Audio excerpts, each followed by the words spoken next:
Sis dan bro, saat ini lagi ramai dibicarakan kasus pemukulan brutal oleh pemuda 20 tahun berinisial MDS yang adalah putra pejabat dinas pajak. Korban kebrutalannya David yang sekarang masih luka berat dan terbaring koma. Doa kami dari Partai Solidaritas Indonesia untuk kesembuhan David. Amin. Kita juga semua tentu berharap hukum bisa dikenakan seadil-adilnya kepada semua pihak yang terlibat. Namun kami juga melihat ada satu sisi lain dari peristiwa ini yang perlu mendapat perhatian serius. Dan ini terkait dengan RUU yang selama ini menjadi salah satu agenda utama Partai Solidaritas Indonesia, yaitu mandeknya RUU perampasan aset.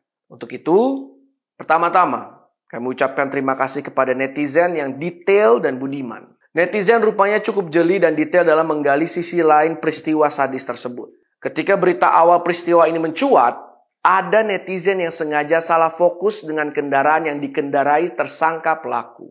Ya, Jeep Wrangler Rubicon, mobil yang harganya sekitar 1,7 miliar yang biasa ditunggangi para petinggi perusahaan besar. Tetapi kali ini dibawa oleh seorang pemuda umur 20 tahunan.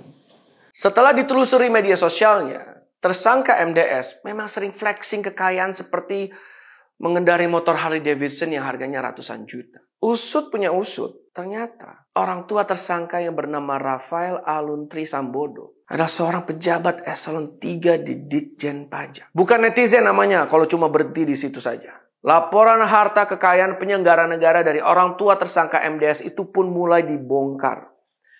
Dan di dalam LHKPN ternyata beliau ini mencatatkan aset sebesar 56 miliar rupiah. Nah, ini saja sudah menimbulkan pertanyaan yang sangat-sangat besar. Kok bisa pejabat eselon 3 punya kekayaan 56 miliar rupiah?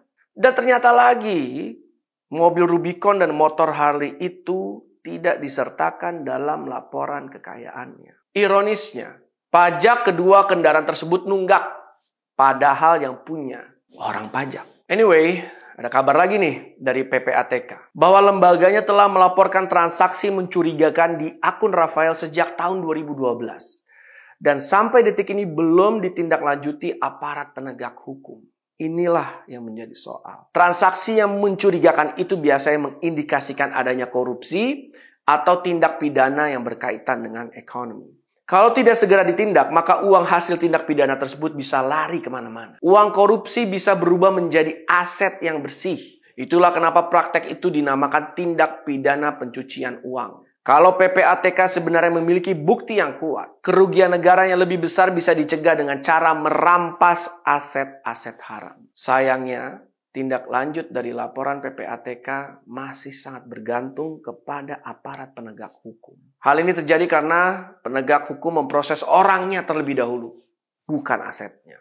Ketika ada seorang pejabat atau keluarganya bergaya hidup mewah atau tidak sesuai dengan profilnya, maka dia bisa dituduh melakukan pengayaan secara tidak sah atau illicit enrichment. Lalu ditunjang dengan analisa transaksi PPATK dan LHKPN yang bersangkutan bisa disuruh membuktikan asal-usul kekayaannya tersebut. Inilah yang dinamakan beban pembuktian terbalik. Mekanisme yang digunakan mirip dengan acara perdata. Eksekusinya pun tidak perlu menunggu putusan pidana terhadap pelaku. Kalau ini diterapkan, harta haram tidak akan sempat dilarikan kemana-mana, dijadikan bahan pamer, bahkan dijadikan alat untuk melakukan tindak pidana lainnya.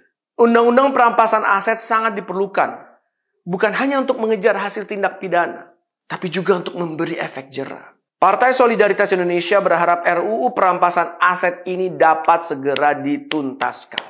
Sebelum saya akhiri, marilah kita sekali lagi mendoakan kesembuhan untuk David. Salam solidaritas.